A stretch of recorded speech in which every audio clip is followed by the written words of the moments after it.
Wednesday at 4 o'clock means Ross Tucker. We get him every week. We love him every week. On the line is Odyssey NFL insider Ross Tucker on the Fan Hotline. Insider calls brought to you by Nationwide. For your insurance and financial needs, Nationwide is on your side. Ooh. Pretty good. Oh, wow. Ross, I hope that was good for you, at least as good as it was for me. Yeah, I like it. I just appreciate effort, and I like the variety that you brought to the Nationwide table every week. And based on what I just heard you say about Andrew Berry and DePodesta and the Browns, sounds like it's going to be another fun interview this week. I'm so ready for it. I hope you are too. So Myles Garrett was not happy in the loss this weekend, slammed his helmet down, sat on the bench. Our very own Mary Kay Cabot of Cleveland.com was on this station, said that I think Myles might want some more assurances at the end of the season, that the Browns are going to try and start winning real quick. If you were the Browns, I know he just asked for a trade 9 months ago and you paid him. Would you consider trading Myles Garrett if this thing turned into a prolonged rebuild? I don't think so. Look, I'd consider anything. But number one, because of the cap space and because of other teams, I just don't think you typically get the same return on investment with an in-season trade as you would in the off-season. So do I think it's something they should potentially consider in March, like right before free agency, or at the draft? Maybe. Maybe, because that's when you get the multiple first-round picks. It feels like you get better compensation then. Although, obviously, the Cowboys got good compensation from Micah Parsons, I would say not enough. I would tell you that if the Cowboys had done that trade earlier, that they would have done a lot better than what they got for Micah Parsons. So that's an off-season thing in my mind.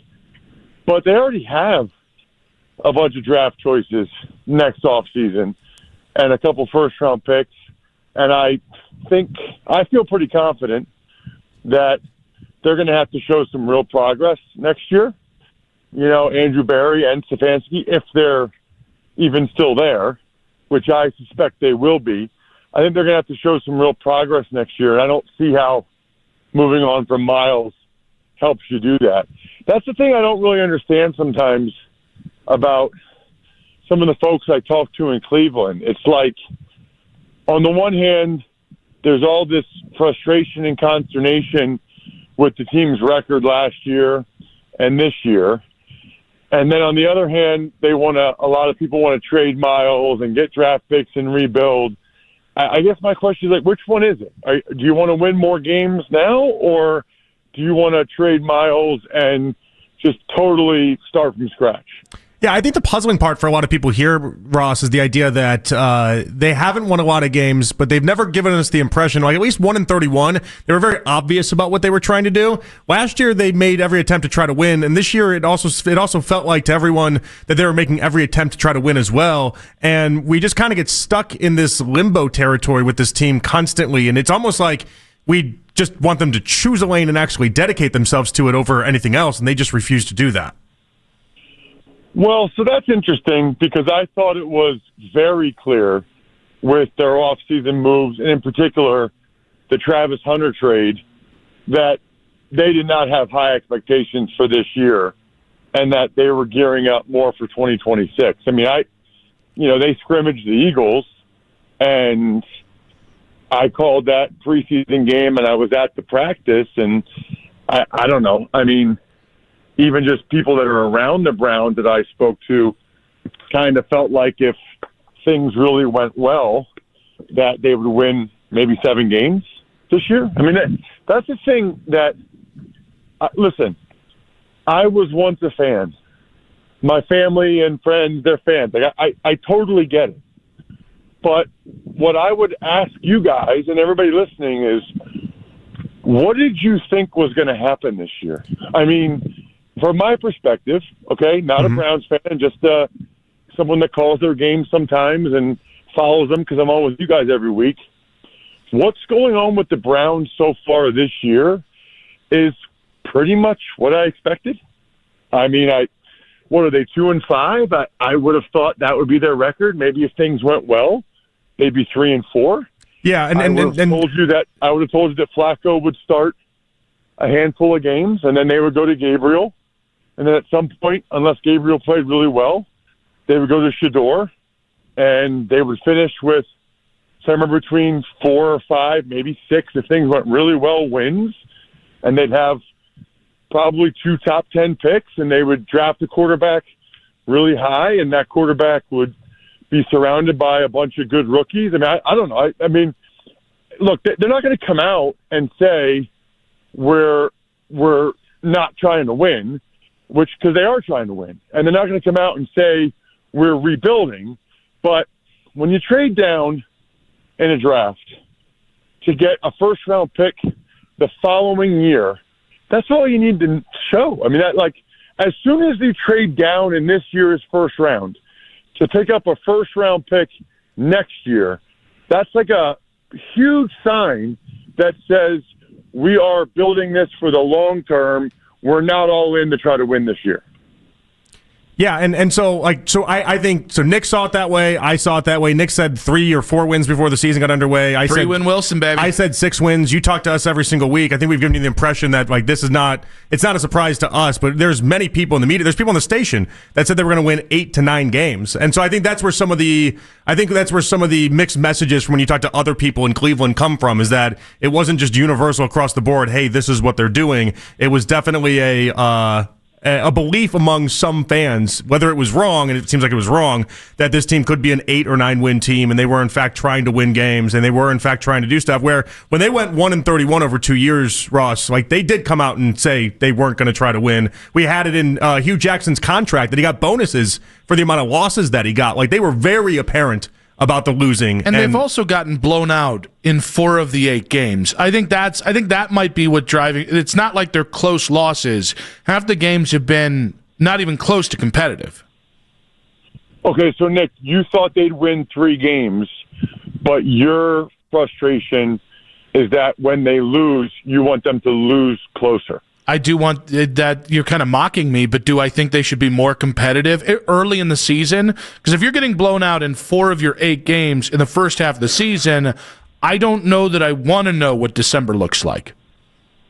But there's a really good chance, Nick, they're going to win more games than you thought they would win. And yet your argument is that when they lose, okay, let's say they win 4 games or 5.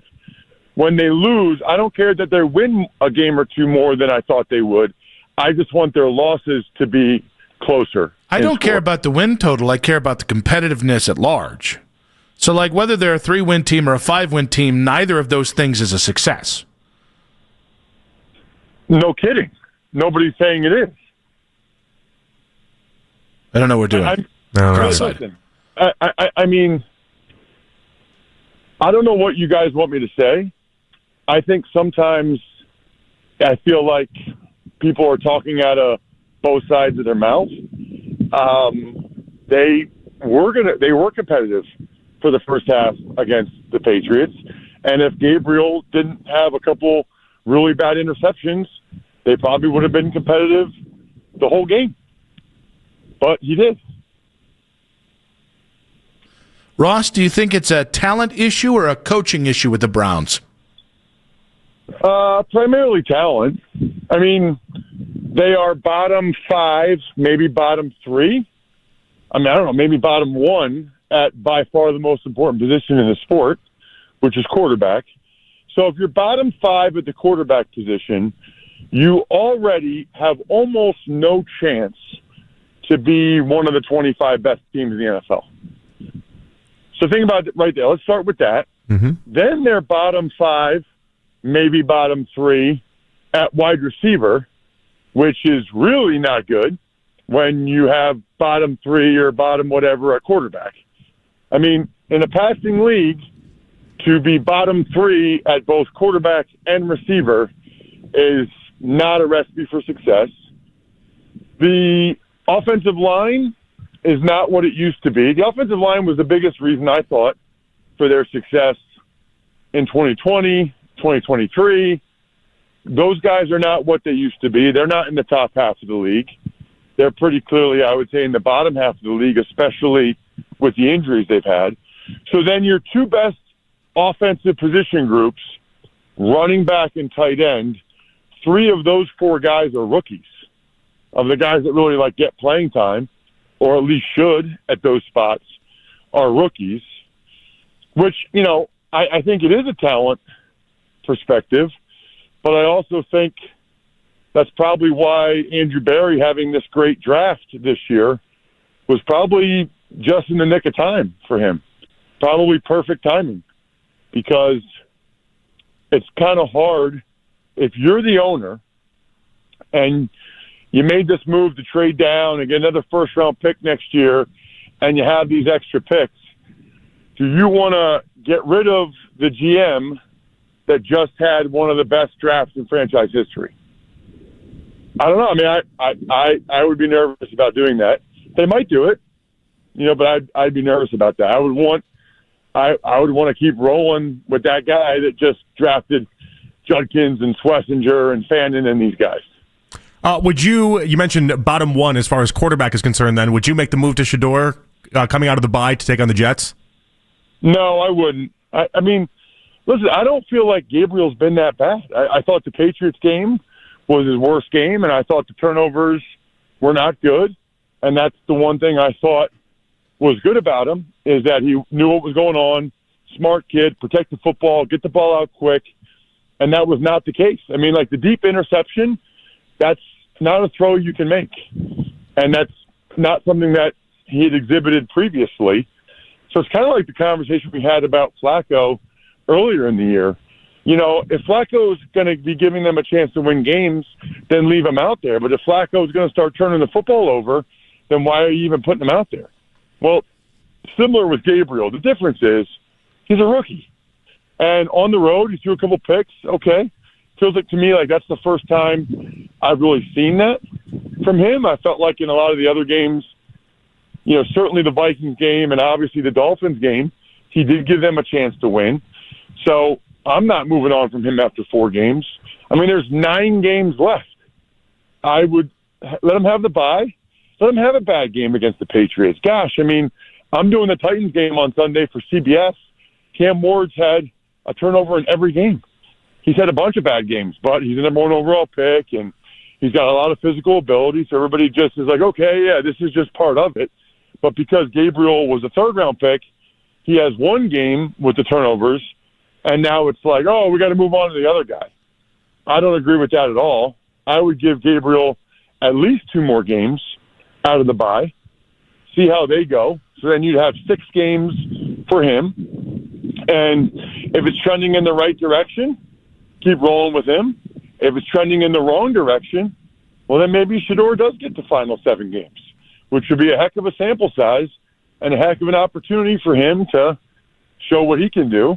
And if that's the case, then I'm not going to say that this season would be a success, but I will say that this season will have unfolded almost identically to how I thought it would.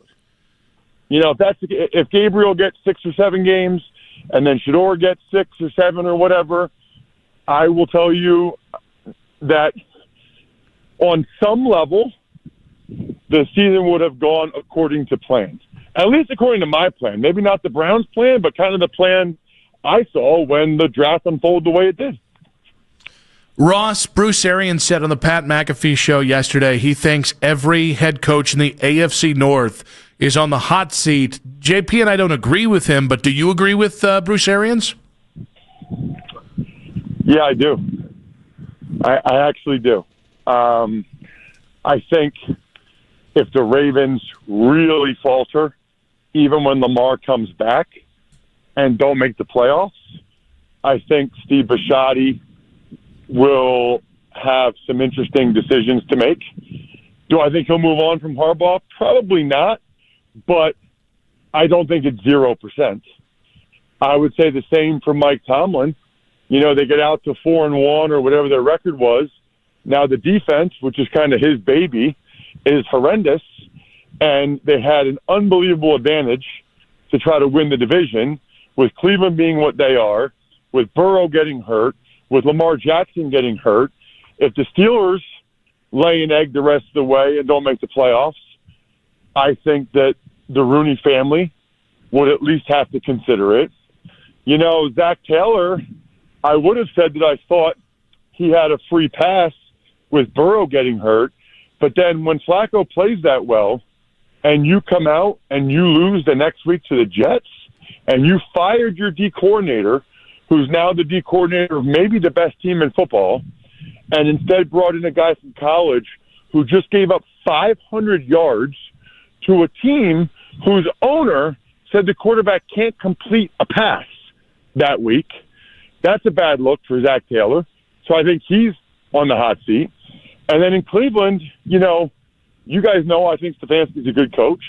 And I think that if the Browns let him go, that I would not be surprised at all if he became one of these guys that went somewhere else where they had a better quarterback and had success. But, you know, if he's 3-14 last year, and if they go 4-13 this year, definitely on the hot seat. Now, I personally would not fire him. I think I would bring him back, and I think that he and Andrew Barry would both very much be on the hot seat going into 2026 and would need to show some real progress in 2026 to have the jobs in 2027. But, you know, I mean, I know there's a lot of frustration in Cleveland. I get it. They stunk last year. They're not good this year. People want change, and sometimes owners will make changes because the fans want change. And we've talked about that. I mean, Haslam did that a bunch his first few years. I think he rightfully realized that that doesn't really fix anything. And it actually usually makes things worse. And that if you have two guys that you feel pretty good about, and I think he does feel pretty good about Barry and Stefanski. How can you, though? I mean, 6 years in, two playoff berths and one playoff win. How can you feel that confident 6 years in? Well, I think you look at it and you say it's the best the Browns have been as a franchise in 30 years under these two guys, and that they've actually, you know, two playoff berths in the last 6 years, a road playoff win. The head coach was two-time coach of the year in the NFL. They made a huge, huge bet to try to get a top-5 quarterback that gave them a chance to win the Super Bowl. It failed miserably. And so if you want to fire both those guys because the big bet they made failed, that's okay. I mean, you can do that. I mean, that's how a lot of organizations operate. I actually have a lot of respect for Haslam to realize he thinks he has a pretty good head coach.